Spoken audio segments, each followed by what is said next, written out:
Okay, sorry about that. All right, so let's get started again. So first day jitters, I guess. So it's Monday, August 15th, and welcome back to school, everybody. Let me get started again. Welcome back and welcome to our new students, and welcome to Santa Fe Indian School. So we're going to start a daily bulletin today. So let's get started. So today is National Independence Day for India. So namaste to all our Indian friends out in India at TCV, and I guess just get to today's gonna be kind of a stressful day for all the new students and everything. But so it's a National Relaxation Day. So make sure you get some relaxation in after school today, and whatever you do. And then also it's a World Greatness Day, so you want to recognize people for their greatness today. You make sure you do that today. So today's news. So you should have picked up your schedules in the high school plaza, and then also your schedule is now available on. Okay, my hair is all weird. Your schedules are also available on the student portal. If you're a new student, your portal is username is on the schedule, so you can look that up, and your temporary passwords are also on the schedule as well. So you're in Rivers Connection right now, and then 10 o'clock we'll be having school assembly. And after that, we're gonna have all classes today. So starting with first period, and then third, lunch, fifth, seventh, second, fourth, sixth, and eighth periods. So make sure you get those schedules follow that schedule today. And so schedule changes. If you want to looking to change your schedule, they will not be done today. But please check with your grade level counselor after today. So make sure you remember that, because it will be busy today. So starting tomorrow or some other day, they'll be looking at your schedules. And also for our classrooms, make sure you respect our learners and learning environments. So when you go to the class during class sessions, cell phones, mobile devices, including smartwatches, are not allowed to be used during class sessions. So those must be put away. If you do have your phones out and or any of the other mobile devices out, they will be taken from you and given to the front office until the end of the week. Also, make sure to remove your hats and hoodies and sunglasses when you're in class, and also be ready to engage in learning. That you have everything out and you're ready for class to start. So you have your backpacks and bags off your desks and laps, and make sure you arrive at your scheduled class before the bell rings. Do not take any mobile devices when you go to the restroom or go on a break. So make sure you remember that, and your teachers will dismiss you and not the bell. So make sure just remember this about these important respect our learning environments. So dining hall, we didn't get our lunch menu today, but make sure you remember that the mid-school and mid-school staff should eat first because they have to go back to class. And then we do have lunch A, B, and C on the schedules. Make sure you have your hats off in the dining hall and pick up any trash that you see. So we're going to work together to keep our school clean. Lunch reminder. So remember to scan your ID. So everybody should receive a temporary ID today. So make sure you scan. So this is important for us to keep track of how many meals that we serve today. That way we can do additional planning. So if you don't have your ID, you can always put in your number, your student ID number, or you can put those in the system at the cafeteria. So we'll be sending out the actual IDs sometime next month, and so that we won't get all your student pictures in. So make sure you get that, and then that's it. So word of the day today is vanquish. So vanquish means to defeat or surpass in a competition. So this Friday we have a game, I believe. So hopefully the Braves will vanquish their rivals this week, Friday. So, and also vanquish your first day jitters back to school. Our quote of the day is, "The functions of education is to teach one to think intensively and to think critically. Intelligence plus character, that is the goal of true education." And that is Martin Luther King Jr. This picture there. I want to wish everybody a happy birthday this week. Ethan, Amber Ray, Chrisita, Terrence, Jeremiah, Zayden, Thomas, Jerome, Sierra, Matthew, and I think I have Mackie twice. And Mary at mid school, Mary, Devon, Kaylani, and Matthew. Happy birthday to you guys, and wish you a good week this week. And we'll see you tomorrow morning with more content. And in a couple of weeks, we'll be switching over to the media production class. We'll be producing Daily Bulletin from there on the last week of August. Thank you, everybody, for watching, and make sure you like, share, and subscribe to our Daily Bulletin channel. Thank you very much, and have a great day.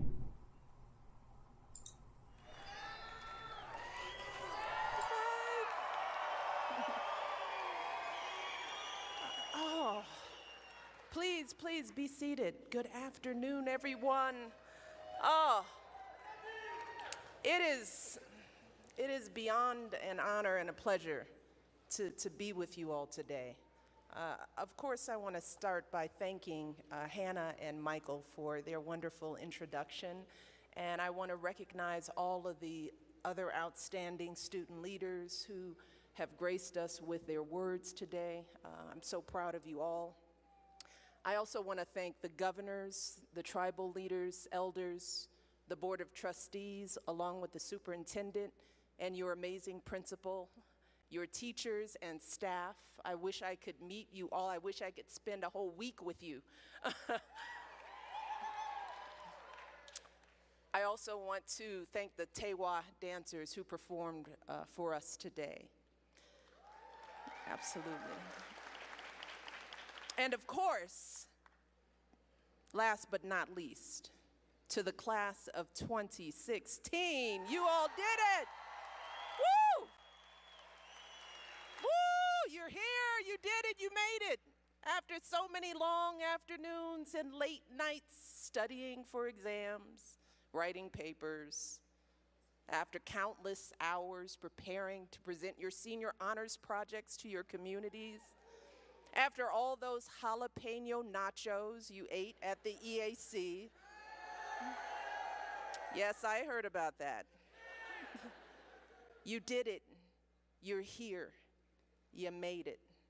And we are all so very, very proud of you. I love you all so much.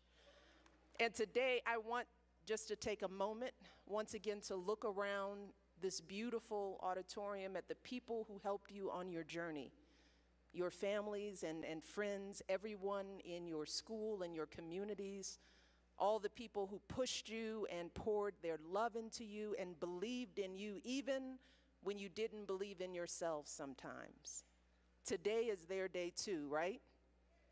So let's, graduates, give them a big old loud shout out and love to our families. Thank you all. Yes. And that's actually where I want to start today, with family, in particular with my own family. I want to tell you about the people who came before me and how they made me who I am today. I am the great-great-granddaughter of Jim Robinson, who was born in South Carolina, lived as a slave, and is likely buried in an unmarked grave on the plantation where he worked. I am the great-granddaughter of Fraser Robinson, an illiterate houseboy who taught himself to read and became an entrepreneur, selling newspapers and shoes. I am the granddaughter of Fraser Robinson Jr., who left the only life he'd ever known to move his family north, seeking a place where his children's dreams wouldn't be so limited by the color of their skin. And I am the daughter of Fraser Robinson III and Marion Robinson, who raised me and my brother in a tiny apartment on the south side of Chicago, just upstairs from my elderly great aunt and uncle, who my parents cared for, and just blocks away from our extended family, a host of grandparents and aunts and uncles and cousins who were always in and out of each other's homes and lives, sharing stories and food and talking and laughing for hours. And while my parents were products of segregated schools, and neither of them had an education past high school, They knew with every bone in their bodies that they wanted their kids to go to college. That was their mission from the day we were born. So my mother volunteered at our school so that she could make sure we were taking our studies seriously. And my father worked as a pump operator at the city water plant, saving every penny for our college tuition. And when my father was diagnosed with multiple sclerosis, a disease that affected his muscles and made it hard for him to walk and even dress himself in the morning, I remember he hardly ever missed a day of work, no matter how sick he was, no matter how much pain he was in. And let me tell you, I will never forget the look of pride on his face and on my mom's face as I walked across the stage at Princeton University and 3 years later at Harvard Law School to accept my diplomas. Degrees that have given me opportunities that my parents never could have dreamed of for themselves. So graduates, this is my story. And I'm sharing this with you because when I heard that when you were first brainstorming about who to invite to your commencement and someone suggested me or my husband, some of you thought that that was an impossible dream, that it just wasn't realistic to think that people like us would ever visit a school like yours. Well, today I want you to know that there is nowhere I would rather be than right here with all of you.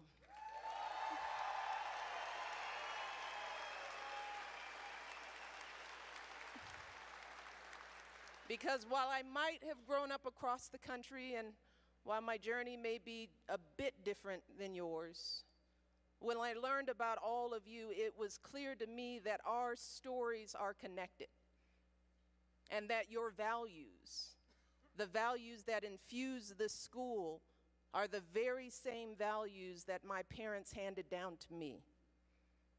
See, I learned respect from how my parents cared for my great aunt and uncle. How my mother would wake up in the middle of the night to check on my great aunt. How my father would prop himself up against the bathroom sink each morning, leaning hard on his crutches to give my great uncle a shave.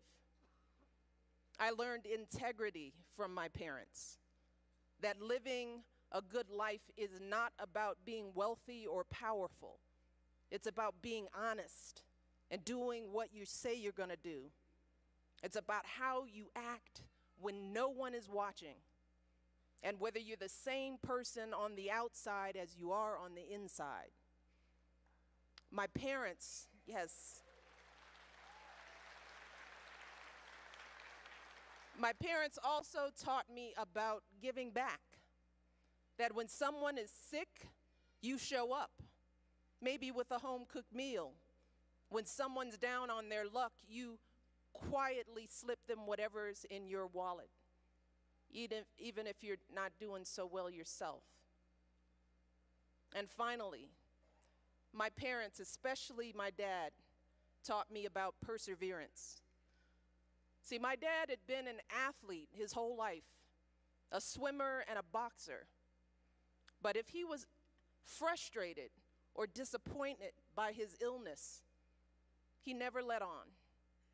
He just woke up extra early each day, slowly fastened each button on his uniform, and eased himself down the steps, one leg at a time, to get to his job and provide for our family.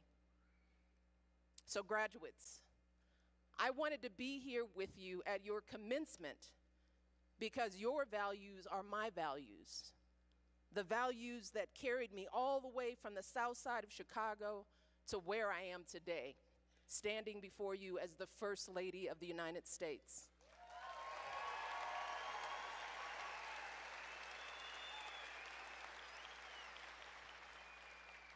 I also wanted to be here because your stories, your achievements, your contributions in the story of this school inspire me. As we all know, this school was founded as part of a deliberate, systematic effort to extinguish your culture, to literally annihilate who you were and what you believed in. But look at you today. The native languages that were once strictly forbidden here now echo through hallways and in your dorm room conversations at night.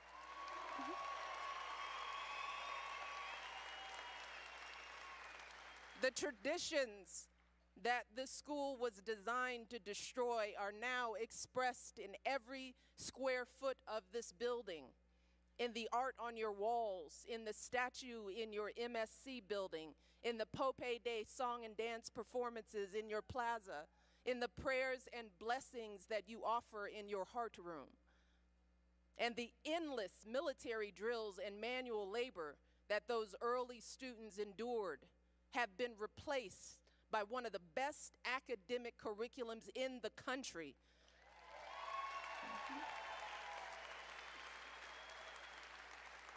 And over the years, you all have proudly represented this school in chess tournaments and science and robotics competitions and every kind of internship and leadership conference imaginable. And nearly all of you are going on to college.